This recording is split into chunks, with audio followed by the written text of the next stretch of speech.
नमस्कार. बोटांच्या इशाऱ्यावर नाचवणारी मतलबी आणि दुटप्पी माणसं जवळ करण्यापेक्षा बोटावर मोजता येण्याइतकी मोजकी पण खरी माणसं जवळ केली तर नेहमीच्या जगण्याला आणि एकूण आयुष्याला अर्थ प्राप्त होईल.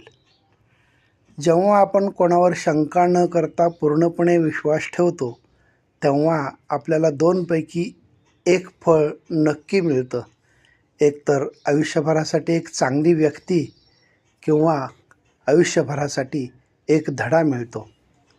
अहंकार बाजूला ठेवून बोलणं, हेतूशिवाय प्रेम करणं, अपेक्षांशिवाय काळजी घेणं आणि स्वार्थाशिवाय दुसऱ्यासाठी प्रार्थना करणं ही खऱ्या नात्यांची लक्षणं आहेत.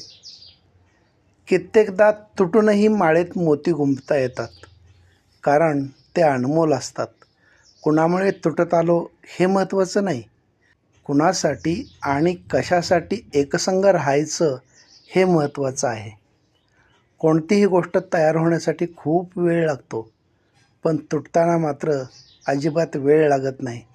मग ते मातीचं भांडं असो की एखादं नातं.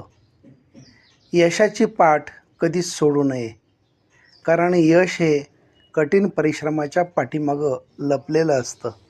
ज्ञान म्हणजे तुम्ही काय करू शकता याचे भान, आणि शहाणपण म्हणजे कधी काय करू नये याचे ज्ञान असणे. धन्यवाद.